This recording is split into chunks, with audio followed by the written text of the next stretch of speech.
이븐 알렉산더의 나는 천국을 보았다는 하버드 의과대학 신경외과 교수였던 저자가 경험한 놀라운 임사체험을 담은 회고록입니다.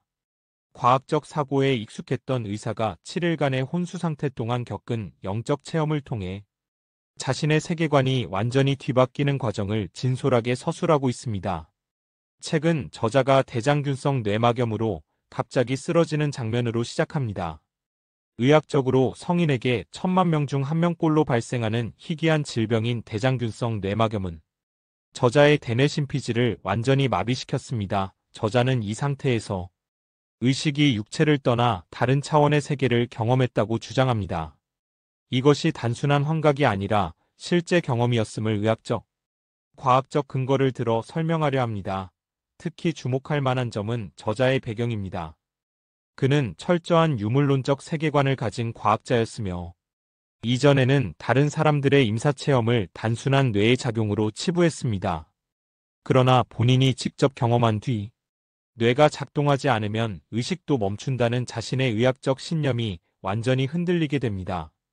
책은 단순한 체험담을 넘어 철학적, 과학적, 영적인 질문들을 다룹니다. 의식이란 무엇인가?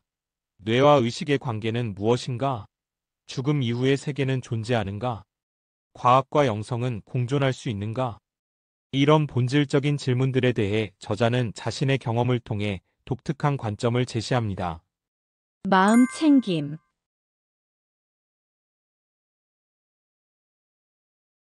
프롤로그. 삶과 죽음에 대해 우리는 무엇이 진실인지를 알 수 있다. 우리는 실제 진실을 알려고 해야 한다. 우리가 바라는 그런 진실이 아니라 나는 어릴 적에 날아다니는 꿈을 자주 꿨다. 주로 밤중에 마당에서 별들을 바라보고 서 있다가 난데없이 위로 붕 떠오르는 꿈이었다.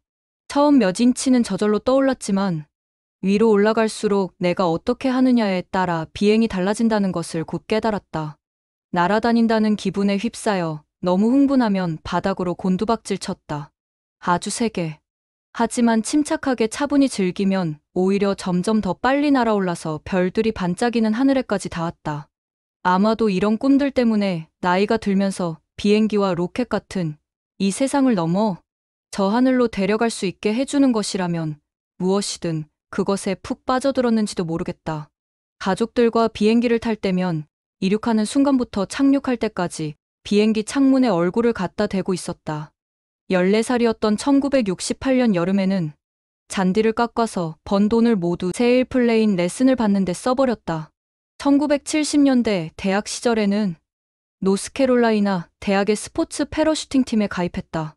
마치 어떤 특별한 마법을 사용하는 사람들의 비밀스러운 조직에 가입한 기분이었다. 처음 비행기에서 뛰어내렸을 때는 끔찍했고 두 번째는 더 심했다. 하지만 12번째 점프를 할 무렵 비행기에서 뛰어내려 낙하산을 펼치기 전까지 1000피트 이상을 낙하하는 그 10초 동안 나는 마치 고향에 온 것 같았다. 대학 시절 총 365회의 낙하산 점프와 3시간 반 이상의 자유 낙하를 기록했는데 주로 25명 정도의 인원으로 하는 편대 낙하였다. 1976년 점핑을 그만둔 이후에도 스카이다이빙을 하는 생생한 꿈을 계속 꾸었고 그것은 언제나 즐거웠다. 나는 태양이 지평선 아래로 가라앉기 시작할 무렵 늦은 오후에 하는 점프를 가장 좋아했다. 그때의 느낌을 설명하기란 쉽지 않다. 뭐라 이름 붙여야 할지 알 수 없는 그 어떤 것에 가까워지는 것 같았는데 이 느낌을 계속 바랐다. 이것을 딱히 고독감이라고 부를 수는 없을 것 같다. 우리의 다이빙 방식은 외롭지 않았으니까. 우리는 5명, 6명, 때로는 10명이나 12명이 동시에 점프해서 자유낙하 편대 비행을 했다. 사람이 많을수록 그리고 난도가 높을수록 만족감도 컸다.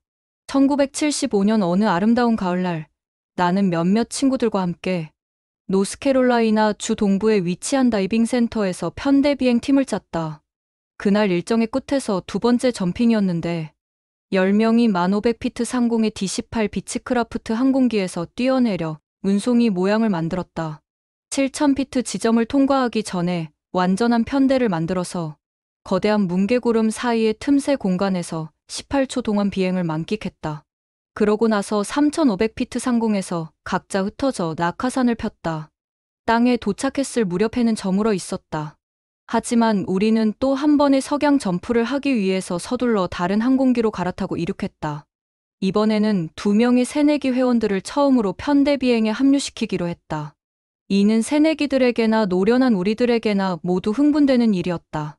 이렇게 팀원들이 경험을 쌓으면 나중에 더 큰 편대 비행으로 합류할 수 있기 때문이다. 노스캐롤라이나주 로어노크 래피즈시 외곽에 있는 작은 공항의 활주로 위에서 6명이 별 모양을 만들 예정이었는데 나는 그중 마지막으로 뛰어내리게 되었다. 척이라는 친구가 내 바로 앞 순서였다.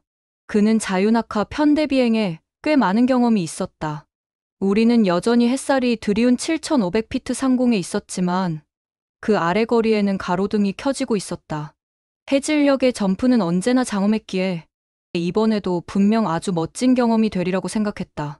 나는 척 다음으로 불과 1초 후에 비행기에서 뛰어내려야 했는데 다른 사람들을 따라잡기 위해서는 빠르게 떨어져야 했다. 첫 7초 동안 거의 시속 100마일의 속도로 로켓처럼 직하해야 동료들보다 더 빠르게 낙하해 그들이 구축한 대형에 곧바로 합류할 수 있을 것이었다. 점프의 일반적인 과정에서는 3,500피트 상공에서 편대 비행을 해체하고 진로를 바꿔 서로에게서 최대한 멀리 떨어진다. 그리고 각자 두 팔을 흔들어 낙하산을 펼치겠다는 신호를 보내고 위쪽을 살펴봐서 아무도 없음을 확인한 뒤에 끈을 잡아당겨야 한다. 셋둘 하나 뛰어. 4명이 먼저 뛰어내린 후에 척과 나는 곧바로 따라 내렸다. 머리를 완전히 아래로 한 채 거꾸로 다이빙하며 최종 속도에 도달하는 순간 나는 그날 2번째로 보는 석양을 향해 미소 지었다.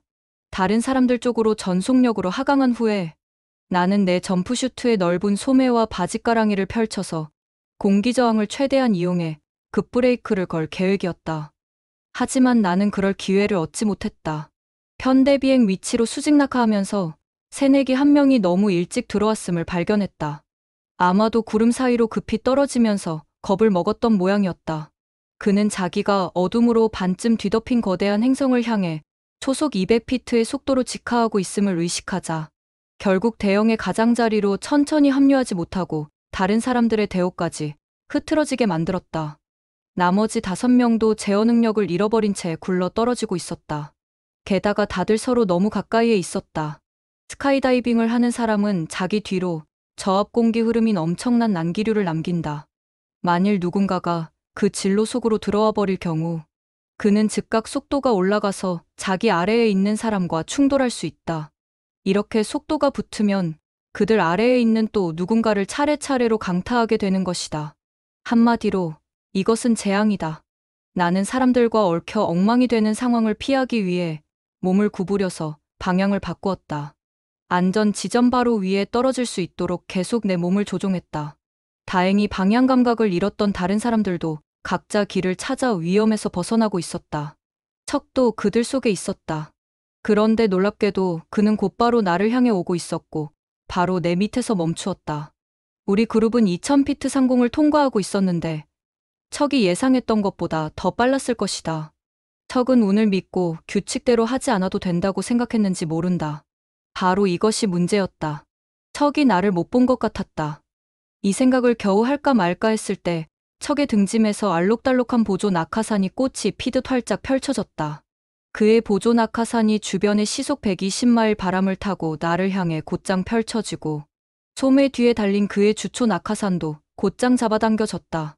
척의 보조 낙하산을 본 순간 내가 반응할 수 있는 시간은 찰나에 불과했다. 펼쳐진 그의 주 낙하산 속으로 굴러떨어져 결국 척과 충돌하는 데는 1초도 걸리지 않았을 것이었다. 그 속도에서 내가 그의 팔이나 다리를 친다면 그대로 부러졌을 테고 나 역시도 치명적인 타격을 입었을 것이다. 만일 그와 정면 충돌했다면 우리 두 사람의 몸은 완전히 파열되었을 것이다. 흔히들 이런 위기 상황에 닥치면 시간이 천천히 흐른다고 하는데 그 말은 사실이었다. 내 의식은 마치 슬로 모션으로 흐르는 영화를 보듯이 마이크로 초 단위로 움직임을 포착했다. 그 보조 낙하산을 본 순간 나는 두 팔을 옆으로 벌리고 몸을 곧게 펴서 머리를 아래로 했다. 그렇게 다이빙 자세를 취하면서 엉덩이를 아주 약간 구부렸다. 수직 강화가 되니 속도가 더해졌고 내 몸은 효과적인 날개가 된 상태에서 엉덩이 구부림 덕분에 수평으로 움직일 수 있었다. 처음에는 조금 움직이더니 순간적으로 돌풍처럼 수평이동을 하게 되었다. 이때 화려하게 펼쳐지는 낙하산 앞에 척을 획하고 지나칠 수 있었다. 나는 시속 150마일 또는 초속 220피트가 넘는 속도로 그를 지나갔다. 이런 속도에서 그가 내 표정을 보진 못했겠지만 만일 보았더라면 내가 완전히 까무러칠 정도로 놀랐음을 알았을 것이다. 여하튼 나는 그 상황에서 마이크로초 단위로 반응을 했지만 만일 생각할 시간이 있었다면 어떻게 대처해야 할지 몰랐을 무척 곤란한 상황이었다. 그럼에도 불구하고 나는 제대로 대응했고 우리 둘 다 안전하게 착륙할 수 있었다. 마치 평소보다 더 높은 수준의 처리 능력이 요구되는 상황에 처하자 나의 뇌가 잠시 동안 슈퍼뇌로 둔갑이라도 한 듯했다. 내가 이걸 어떻게 해낼 수 있었지? 20년 넘게 신경외과 학자로서 뇌를 연구하고 그것의 작동 방식을 관찰하고 수술을 하면서 나는 이 의문에 대해 숙고할 기회가 많았다. 결국 나는 우리의 뇌가 상상할 수 없을 정도로 놀라운 장치라는 결론을 내렸다. 이제 와서 생각해보면 이 질문에 대한 진정한 해답은 이런 수준의 결론보다 훨씬 더 심오한 것이었다. 그 답을 조금이나마 알아채기 위해서였는지 내 인생과 세계관은 완전한 지각 변동을 겪어야만 했다. 나는 이 주제와 관련해 내 의식의 변화를 일으킨 사건들을 이 책에서 다룰 것이다. 그 사건들을 통해서 나는 뇌가 제 아무리 훌륭한 장치일지라도 그날 나의 생명을 구한 것은 결코 뇌가 아니었다고 확신하게 되었다. 척의 낙하산이 펼쳐지기 시작한 그 순간에 나를 움직이게 한 것은 뇌보다 훨씬 깊은 곳에 있는 다른 그 무엇이었다. 뇌나 몸이 시간 속에서 작동하는 것과는 달리 그것은 시간에 속하지 않기 때문에 그토록 빨리 움직일 수 있었던 것이었다. 그것은 또한 어릴 때 상공을 그토록 그리워하게 만들었던 내 안의 그 무엇이기도 했다.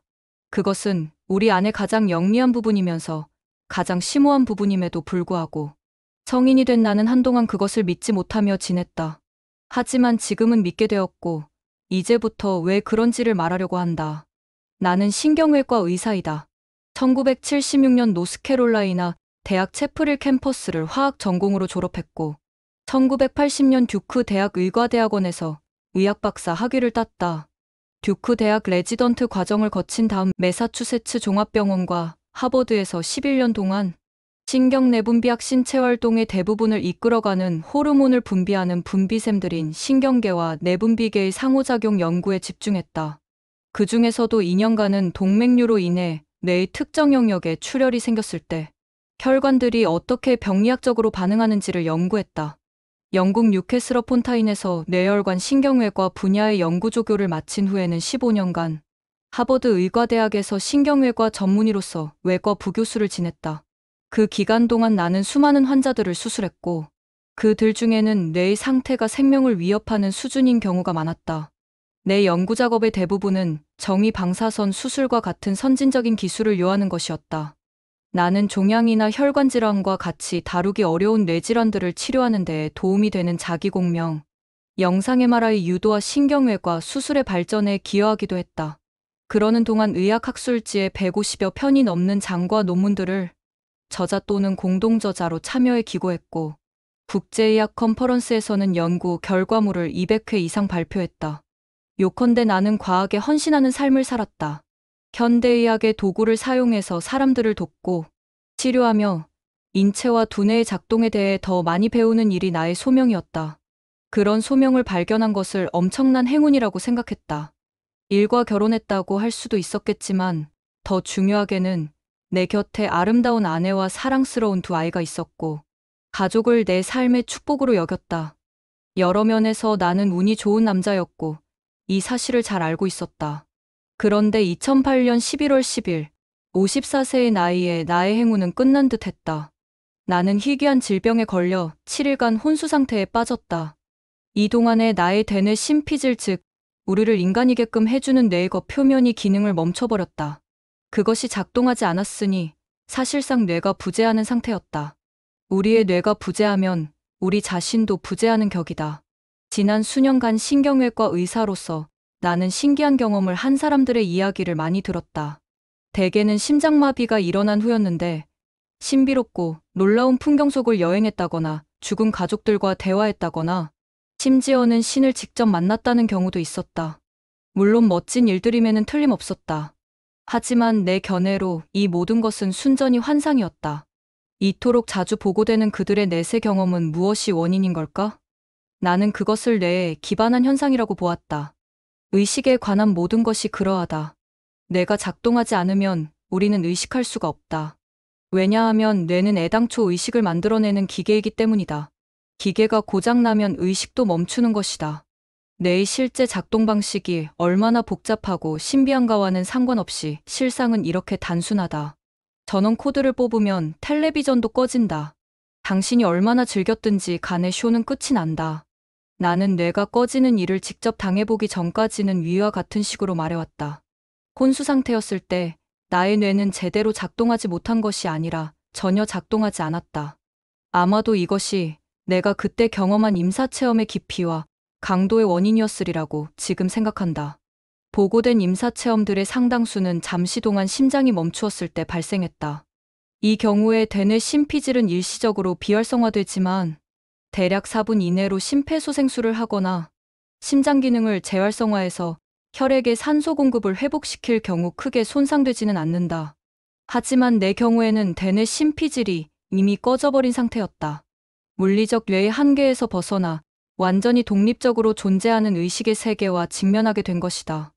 어떻게 보면 내 경우는 임사체험의 완결판이었다고 할 수 있을 것이다.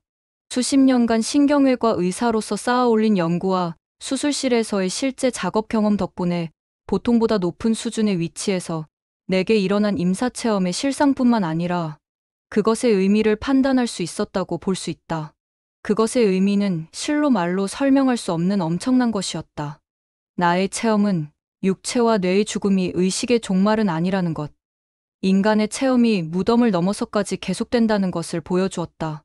더욱 중요한 사실은 우리들 하나하나를 사랑하며 우주와 모든 존재들이 궁극적으로 어디로 나아가는지에 대해 보살피고 있는 그런 신의 응시하에서 우리의 의식이 계속된다는 사실이었다. 내가 간 그곳은 실제했다. 우리가 살고 있는 지금 여기의 삶이 완전히 꿈처럼 느껴질 정도로 그곳은 실제였다. 그렇다고 내가 지금의 이 삶에 아무런 가치를 두지 않는다는 뜻은 아니다. 사실은 과거 어느 때보다도 더 이 삶의 가치를 느끼고 있다. 오히려 지금은 삶의 진정한 맥락을 볼 수 있게 되었기 때문이다. 우리의 삶은 무의미하지 않다. 하지만 지금 살고 있는 이곳에서는 적어도 우리가 살아가는 대부분의 시간 동안은 이 사실을 알기 어렵다. 혼수 상태에 있었을 때 내게 일어난 일은 분명히 내가 하게 될 가장 중요한 이야기일 것이다.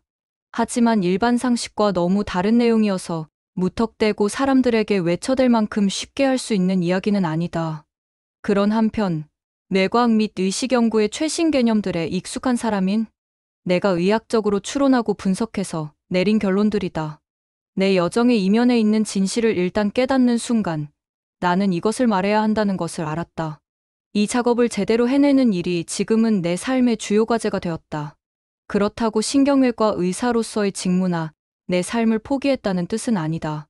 다만 우리의 삶이 육체나 뇌의 죽음과 더불어 끝나는 것이 아님을 이해하게 된 특권을 누리게 된 지금, 이 몸과 이 지구를 넘어서 내가 보게 된 것에 대해 사람들에게 알리는 것이 나의 의무이자 소명이라고 생각한다. 무엇보다 이전에도 이와 유사한 이야기를 듣고서 믿고 싶었지만 차마 전적으로 믿을 수 없었던 그런 사람들에게 나의 이야기를 전하고 싶은 마음이 간절하다. 이 책과 이 안에 담긴 메시지는 누구보다도 그들을 위한 것이다. 내가 당신에게 하려는 말은 다른 사람들이 해주는 그 어떤 이야기 못지않게 중요하다. 그리고 이것은 진실이다. 챕터 1. 통증. 버지니아주 린치버그 2008년 11월 10일. 눈을 떴다. 침실이 어두워 머리맡에 있는 자명종의 붉은 불빛을 쳐다보았다. 새벽 4시 30분이었다.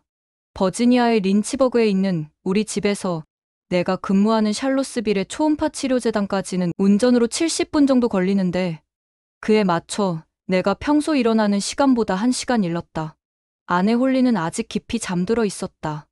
우리는 보스턴의 신경외과학계에서 거의 20년을 보내고 2006년에 이곳 버지니아 주의 산악지대로 이사왔다.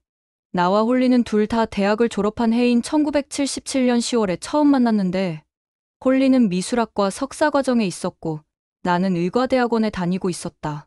어느 날 내 대학 룸메이트인 빅이 나를 만나러 오면서 당시 데이트를 하던 그녀를 데리고 왔다.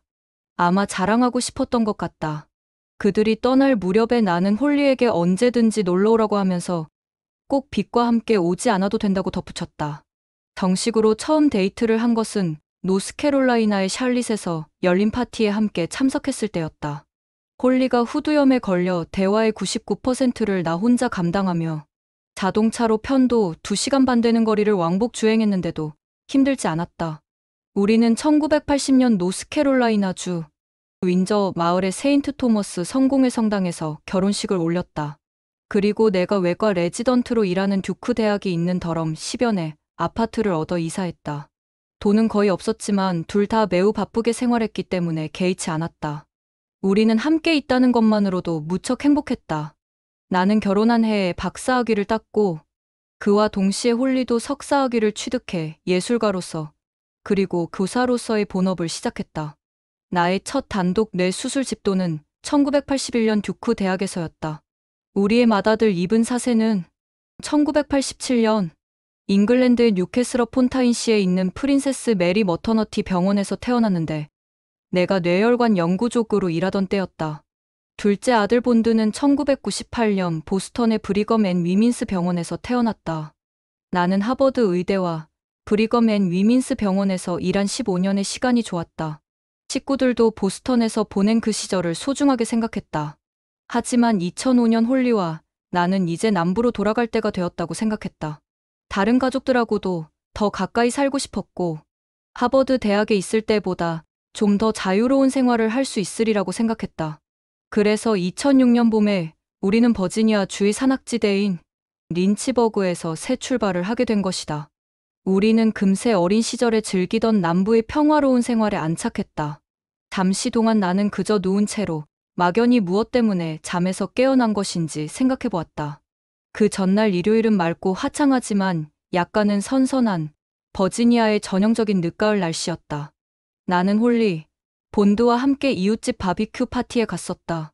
그리고 저녁 무렵에 델라웨어 대학 3학년에 재학 중인 이븐 4세와 전화 통화를 했었다. 그날 문제가 될 만한 유일한 것이 있다면 나와 홀리, 본드 모두가 그 전주부터 계속 가벼운 호흡기 바이러스에 감염되어 있었다는 사실밖엔 없었다. 막 잠자리에 들려고 했을 때 등이 아파와서 짧게 목욕을 했더니 통증이 가라앉는 듯 했었고 혹시 이 아침에 잠에서 일찍 깬 것이 바이러스가 아직 몸에 잠복해 있어서인가 싶었다. 침대에 누운 채로 살짝 움직였더니 척추에 통증이 몰려왔다. 전날 밤보다 훨씬 더 아팠다. 인플루엔자 바이러스 외에 몇 가지 원인이 더 작용하고 있다고 확신했다. 잠에서 완전히 깰수록 통증은 심해졌다. 다시 잠이 오지도 않았고 일어날 시간이 되기까진 아직 1시간이 남아 있었기 때문에 따뜻하게 목욕을 한 번 더 하기로 했다. 몸을 일으켜 앉은 다음 발을 내려 바닥을 딛고 일어섰다. 그러자 통증이 다른 단계로 심해졌다. 묵직하고 극도로 참기 힘든 욱신거리는 아픔이 척추의 깊은 곳까지 파고들었다. 잠든 홀리를 뒤로 한 채 나는 2층 화장실로 아주 조심스럽게 이동했다. 물을 틀고 욕조에 몸을 누이면서 뜨거운 물 안에 있으면 몸이 좀 좋아질 거라 믿었다. 그런데 그게 아니었다. 욕조가 반쯤 찼을 무렵 잘못 판단했다는 것을 알았다. 통증이 더 심해졌을 뿐만 아니라 어찌나 강력하던지 이제는 욕조에서 나오려면 홀리를 큰 소리로 불러야 할 것 같아 겁이 났다. 너무나도 어처구니 없는 상황이 되었다고 생각하며 손을 뻗어 바로 위에 걸려있는 수건을 겨우 잡았다. 수건거리가 벽에서 떨어져 나가지 않도록 조심스레 수건을 잡아당기며 천천히 몸을 일으켰다. 그러자 또 한 번의 통증이 등에 엄습했는데 어찌나 극심한지 숨이 멎을 지경이었다. 이제는 인플루엔자 때문이 아니라는 게 분명해졌다. 그럼 무엇 때문이란 말인가? 사투 끝에 미끄러운 욕조에서 간신히 빠져나온 나는 진홍색 목욕 가운을 걸치고 아주 천천히 침실로 돌아와 침대 위로 쓰러졌다. 몸은 다시 식은땀으로 온통 젖어 있었다. 홀리가 뒤척이며 내 쪽으로 돌아 누웠다. 왜 그래? 지금 몇 시야? 모르겠어. 나는 말했다. 등이 너무 아파. 홀리가 내 등을 주물러 줬다. 놀랍게도 조금 나아지는 듯했다. 의사들은 대체로 자기가 아프다는 것을 받아들이지 않는 경향이 있다. 나도 예외는 아니었다. 그때까지만 해도 나는 통증의 원인이 무엇이든 간에 결국에는 가라앉으리라고 확신했다. 하지만 평소 출근하는 시간인 오전 6시 30분이 되어서도 나는 여전히 고통으로 몸부림치고 있었고 사실상 움직일 수 없는 상태였다. 7시 30분에 본드가 여태 왜 내가 집에 있나 궁금했는지 우리 침실로 들어왔다. 무슨 일이에요? 내 아빠가 좀 아프시단다. 홀리가 말했다. 나는 베개에 머리를 받친 채 여전히 침대에 누워 있었다. 본드는 내 관자놀이를 부드럽게 만져주려고 했다. 본드가 손을 대자 번개가 내 머릿속을 관통하는 것 같았다. 최악의 고통이었다. 나는 비명을 질렀고 본드는 깜짝 놀라 황급히 뒤로 물러섰다. 괜찮아. 걱정 마. 홀리는 본드에게 말했지만 정말로 그렇게 생각하는 것 같진 않았다. 너 때문에 그러시는 게 아니야. 아빠가 두통이 심해서 그래. 그러고선 나에게 라기보다는 그냥 혼잣말로 구급차를 불러야 하나? 라고 하는 말이 들렸다. 본인이 병나는 것 이상으로 의사들이 정말 싫어하는 게 있다면 바로 환자가 되어 응급실에 실려가는 것이다. 집에 응급 구조대원들이 잔뜩 모여들고 규정상의 질문들을 하고 병원으로 호송하고 서류를 작성하는 등등의 장면이 떠올랐다. 이러다가 다시 상태가 호전되어서 구급차를 괜히 불렀다고 후회하게 될지도 모른다는 생각이 들었다. 아니, 괜찮아. 나는 말했다. 지금은 힘들지만 좀 있으면 나아질 거야. 본드가 학교 갈 준비하도록 도와주는 게 좋겠어. 하지만 당신 아무래도. 좋아질 거라고. 나는 베개에 얼굴을 파묻은 채로 그녀의 말을 막았다. 아파서 여전히 움직일 수 없는 상태였다. 진짜야 911 부르지 마. 그 정도로 아픈 건 아니야. 등 아랫부분에 근육 경련이 났을 뿐이야. 두통이랑. 홀리는 마지못해 본드를 아래층으로 데려가 아침을 먹인 후 길 맞은편에 사는 친구네 집 차를 얻어 타고 학교에 가게 했다. 본드가 현관문을 나서는 순간 만약 내 상태가 위독해져 병원에서 결국 사망하게 된다면 그날 오후 방과 후에는 아들을 보지 못하게 될 수도 있겠다는 생각이 불현듯 스쳤다. 나는 최대한 힘을 모아 간신히 내뱉었다. 좋은 하루 보내라. 본드. 홀리가 나를 살피려고 다시 2층 방에 왔을 때 나는 무의식 상태에 빠져들고 있었다. 그녀는 내가 선잠이 든 줄 알고 그대로 쉬게 놔두고는 아래층으로 내려가 내가 왜 그러는 건지 물어보기 위해 내 동료들에게 전화를 했다. 2시간 후 내가 충분히 잤으리라 여긴 그녀는 다시 나를 살피러 왔다. 그녀가 방문을 열었을 때 나는 전과 마찬가지로 침대에 누워 있었다. 하지만 가까이 다가가자 내 몸이 그 전처럼 이완되어 있는 것이 아니라 판자처럼 딱딱해져 있는 것을 알게 되었다. 불을 켜니 그녀의 눈에 격렬하게 경련을 일으키고 있는 남편의 모습이 들어왔다. 아래턱은 부자연스럽게 불쑥 내밀어져 있었고 두 눈은 뜬 채로 눈동자가 뒤집어져 있었다. 입은 말 좀 해봐. 홀리는 소리쳤다. 내가 반응하지 않자 그녀는 911을 불렀다. 10분도 안 돼 도착한 응급 구조대원들은 나를 신속히 구급차에 태워 린치버그 종합병원 응급실로 호송했다. 의식이 있는 상태였더라면 혼비백산에서 구급차를 기다리는 그녀에게 내 상태에 대해 정확한 설명을 해주었을 것이다. 그러나 의심의 여지 없이 나는 뇌에 어떤 심각한 쇼크를 받아서 대발작이 일어난 상태였다. 나는 아무 말도 해줄 수 없었다. 그 후로 7일간 홀리와 가족들에게 나는 몸만 있는 상태로 존재했다. 그 일주일 동안 나는 이 세상에 대해 아무것도 기억하지 못했고 내가 무의식 상태에 있을 때 일어난 여러 일들에 대해서는 다른 사람들로부터 수집해서 들어야만 했다. 내 의식, 내 영혼은 떠나 있었다. 챕터 2. 거대한 물고기처럼 팔딱거리다. 린치버그 종합병원 응급실은 버지니아 주에서 두 번째로 가장 분주한 곳으로 평일 아침 9시 반이면 업무가 한창 진행 중이다. 월요일인 그날도 예외는 아니었다. 나는 주로 샬롯스빌에서 근무했지만 린치버그 병원에서 수술을 많이 해서 그곳 사람들을 모두 다 잃고 있었다. 나와 거의 2년간 함께 일했던 응급실 의사 로라 포터는 구급차로부터 54세 백인 남성이 간질지속 상태로 응급실에 도착한다는 연락을 받았다. 그녀는 구급차 안을 들여다보고 새로 들어온 환자 상태에 대해 가능한 원인 목록을 작성했다. 내가 그녀의 입장이 어떠라도 동일한 목록을 적었을 것이다.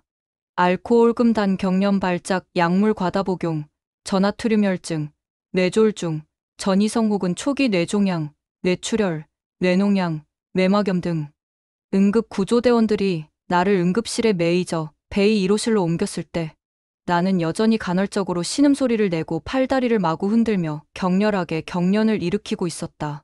발광하며 온몸을 비틀고 있는 방식으로 미루어 포터 박사가 보기에 나의 뇌는 심각히 손상된 것이 명백했다. 간호사 한 명이 환자용 카트를 가져오고 다른 한 명은 피를 채취하고 또 한 명은 응급 구조대원들이 집에서 놓아준 정맥 주사를 새 것으로 교체했다. 그들이 다가왔을 때 나는 마치 물에서 건져낸 거대한 물고기처럼 팔딱거렸다. 또 알아들을 수 없는 이상한 말들과 짐승 소리를 토해냈다. 로라가 보기엔 경련도 문제였지만 운동 제어 능력에 비대칭이 보인다는 점이 우려스러웠다. 이것은 뇌가 공격받고 있을 뿐만 아니라 이미 돌이킬 수 없는 심각한 뇌 손상이 진행되고 있다는 의미로 해석할 수 있었다. 이런 상태의 환자를 보고 적응하는 데에는 시간이 좀 걸리지만 로라는 이미 수년간 응급실에서 많은 일을 겪어낸 사람이었다. 하지만 동료 의사가 이런 식으로 응급실에 실려온 것을 본 적은 없었기에 침대 위에서 괴성을 지르며 몸을 뒤틀고 있는 환자를 자세히 보고는 깜짝 놀랐다. 이분이잖아? 그러고선 목소리를 높여 주변의 다른 의사와 간호사들에게 알렸다. 이분 알렉산더예요. 근처에 있던 직원들이 그녀의 말을 듣고 모여들었다. 구급차를 따라온 홀리가 그들 사이로 들어왔고 로라는 증세를 일으켰을 만한 가장 가능성 있는 이유들에 대한 규정상의 질문을 줄줄이 던졌다. 알코올 중독 증세가 있었는지, 최근에 불법 환각제를 투약했는지 등등. 그러고 나서 그녀는 나의 발작을 멈추게 하려고 애쓰기 시작했다. 최근 몇 달간 이분 사세는 나에게 강력한 등반 적응 프로그램 훈련을 받게 했었다. 이분과 함께 에콰도르의 19,300피트 코토팍시산 부자동행 등반 프로그램에 참가하기로 했기 때문이었다. 이 훈련으로 나는 상당히 힘이 세진 상태여서 당번 간호사들이 나를 제압하는데 애를 먹었다. 5분 동안 15mg의 다이아제팜 정맥 주사를 맞은 후에도 나는 계속 헛소리를 하고 발버둥 치면서 사람들과 몸싸움을 하고 있었다. 그나마 포터 박사를 안심시킨 것은 내가 몸의 양쪽 편을 모두 다 쓰고 있다는 점이었다. 홀리가 경련이 일어나기 전에 심한 두통이 있었다고 말하자 포터 박사는 즉시 요추 천자를 시행하기로 했다. 이것은 척추 맨 아랫부분에서 뇌척수액을 소량 추출하는 것을 말한다. 뇌척수액이란 뇌척수의 표면을 따라 흐르는 맑은 물 같은 액체를 말하는데 이것이 뇌를 코팅해주고 있어서 충격을 완충하는 역할을 한다. 정상적인 건강한 신체는 하루에 대략 1파인트의 뇌척수액을 만들어내는데 그 투명도가 떨어지면 곧 감염이나 출혈이 발생했음을 의미한다. 이런 감염을 뇌막염이라고 한다. 뇌막이란 척추와 두개골의 내부에 형성된 막으로서 뇌척수액과 직접 접촉되어 있는데 바로 이 뇌막에 생긴 염증이 뇌막염이다. 5번의 뇌범골로 바이러스가 그 원인이다. 바이러스성 뇌막염은 환자를 상당히 아프게 할 수는 있지만 치명적인 경우는 겨우 1%에 불과하다. 하지만 5번에 한 번 정도는 박테리아가 원인이 되기도 한다. 박테리아는 바이러스보다 더 원시적이어서 훨씬 위험한 적이 될 수 있다.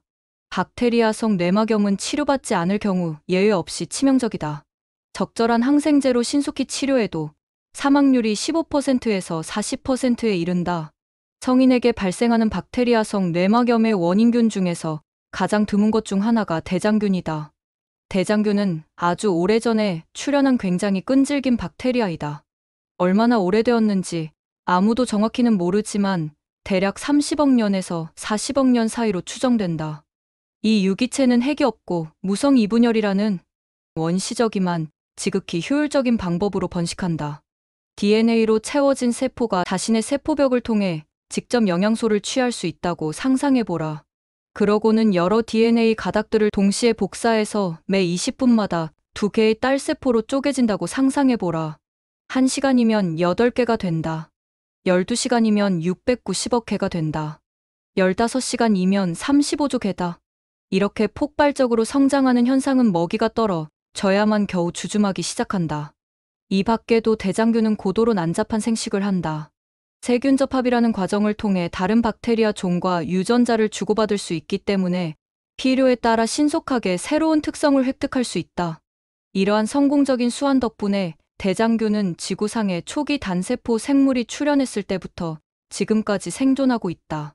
우리 몸속의 위장기관 안에는 대개 대장균이 있고 정상적인 상황에서는 별 위협이 되지 않는다. 하지만 공격 성향의 DNA 가닥을 취하게 된 다양한 대장균들이 척수와 뇌 주변의 뇌척수액을 침략하게 되면 이 원시세포들은 즉시 뇌척수액 안에 포도당을 먹어치우기 시작하면서 뇌조직 자체도 공격할 수 있다. 그 당시는 누구도 내가 대장균성 뇌막염에 걸렸을 것이라고 생각하지 못했다. 그런 의심을 할 이유가 없었다. 성인에게는 천문학적 확률로 드문 질병이기 때문이다. 환자들은 주로 신생아들이며 3개월 이상만 되어도 이 병에 걸리는 경우는 극히 드물다. 성인이 자연 발생적으로 걸리는 비율은 연간 1,000만 명 중에 1명 이하다. 박테리아성 뇌막염의 경우 박테리아는 먼저 뇌의 바깥 부분인 대뇌피질을 공격한다.